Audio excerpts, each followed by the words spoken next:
Buffalo Bills jersey. Oh, okay. Well, she's Well, cool then. because one of her clients was an offensive lineman for the Yeah. Bills.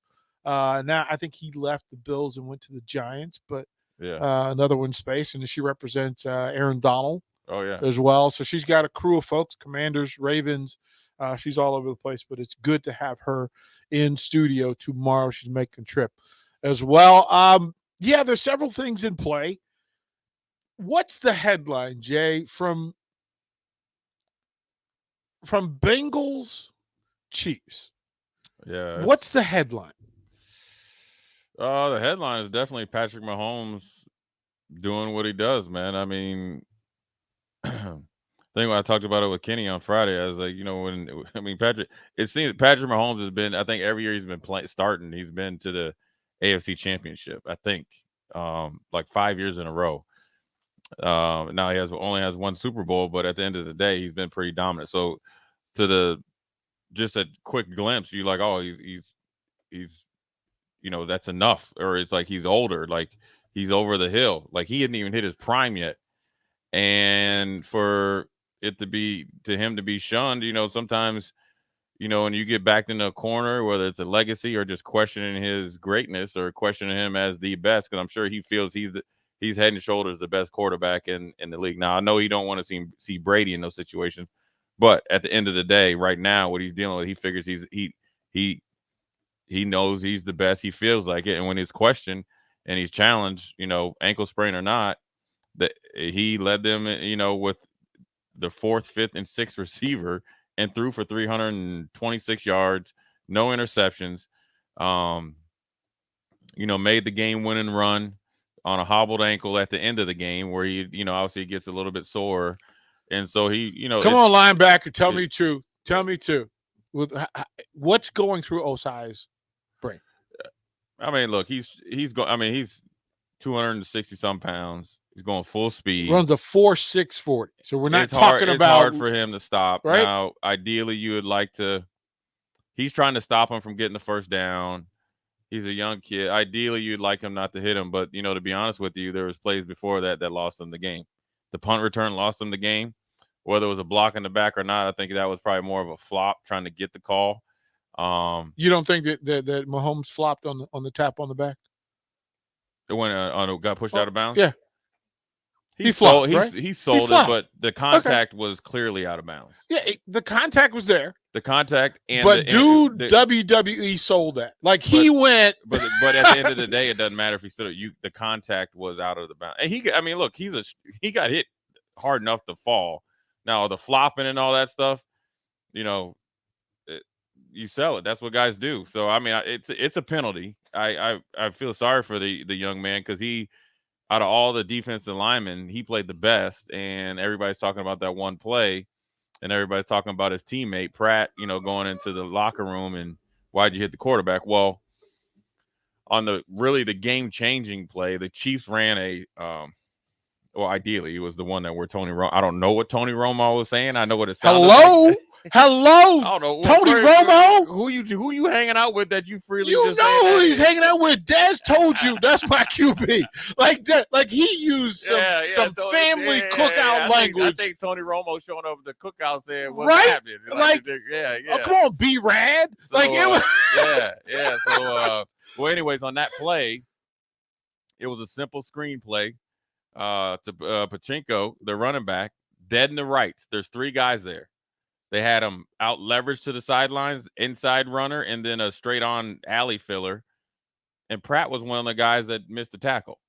Mm-hmm. Now you should not miss a tackle if you three have me surrounded.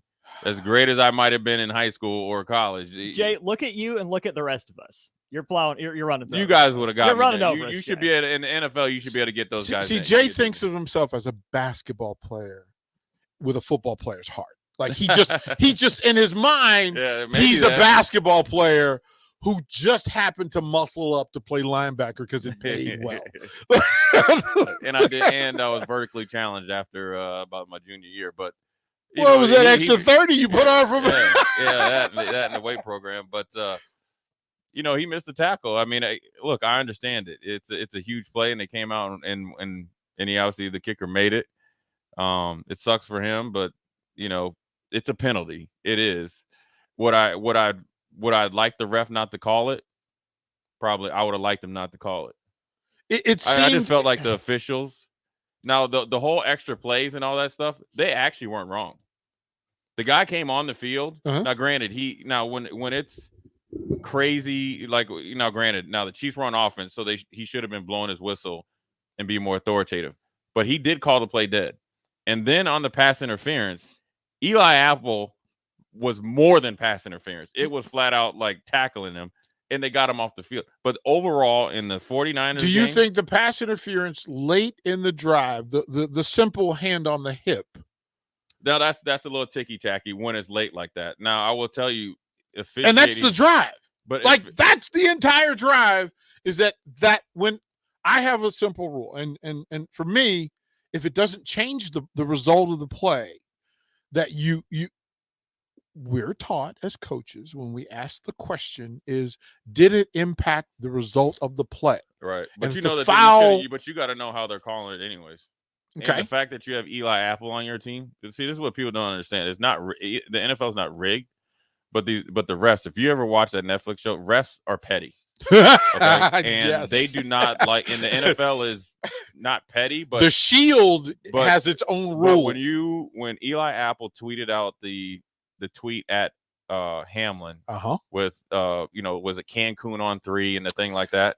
You put a target on your back. Yep. Like the NFL is fine with you calling it Burrow, head and all that. They're fine with all that. True. But when you do something like that, now the target's on you. So now you put all your teammates in the crosshairs. Yeah. So if you don't think that the refs weren't cognizant of that, then you don't have any sense of reality. So that's Eli Apple's fault. But you were in Buffalo at levels of success where often local politicians will speak for the city and put the players in a target. That's just a waste. First of all, Cincinnati just started getting good. You can't fault them for it. The players were wolfing. They felt like they were doing it. They were riding high off of went up there and beat the brakes off of Buffalo. They embarrassed Buffalo. And to be honest with you, the way that Buffalo's defense is played, the defensive coordinator should be fired. I like Leslie Frazier. I hate saying it. He's a great man. He's going to call you. I don't care. I have his number in text. Right. I was going to say, he's going to call you and say. It's horrible. He played horrible. And it is what it is. Cincinnati put their own target on their back. If they would have just been humble and said, we're going to go in there and do what we need to do, and then after you beat Kansas City. Is there any team in the NFL that's at this level humble? Well, yeah, the Patriots done it all the time, but then they wolf afterwards. Yeah, I was gonna say the Patriots talk enough in the offseason. You wolf afterwards. It's just like when they went out to San Diego, and San Diego had LaDainian Tomlinson and Gates and Sean Merriman, and then after they beat them in the playoffs, what were they 14-2? Yep. Right. And you seen them doing the lights out and all the other stuff, and then in LaDainian Tomlinson's feelings were hurt. Well, at the end of the day, you asked for it. We came and gave it to you. Now we're going to. Why are you mad? Now we're going to give you a party. Why are you mad? Right? It's no different than Richard Sherman going up to Brady after kind of when they were kind of the year before they kind of made their run. Asking Brady, "Why you mad, bro?" and all the other stuff. Cincinnati put a target on the back, but at the end of the day, at the bottom, at the base of it, Joe Burrow didn't play good. I know, and I wanted Cincinnati to win for this. I didn't even care who won after Buffalo lost. I had reason. I don't like Patrick Mahomes' brother in the way that the Kansas City fans are. No offense, because they're just can't help it. They can't help themselves, right? Because they've been horrible for so long. And then Nick Gregas, all his text messages. I mean, dude. You know what I got mad about this weekend? But here's why I wanted Cincinnati to win. Because I wanted to come in here and be able to talk about why Scott Frost ain't signed that man. Right. You can still talk about it. You can still talk about it because it's a story. Like, it's a real thing. Can I ask the question? Okay, so this weekend, this is where the fans that bother me show up. Now, I'm not talking about the regular fans. I'm talking about folks who claim to be super fans of Kansas City.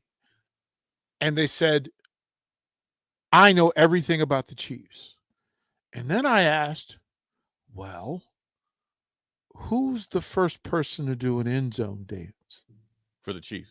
No, I didn't I didn't even put that on. Yeah. Who was the first person in the NFL with a known end zone celebration? And this super Chiefs fan, who's supposed to know everything, You say Andre Wright? didn't know who Elmo Wright was, and I was,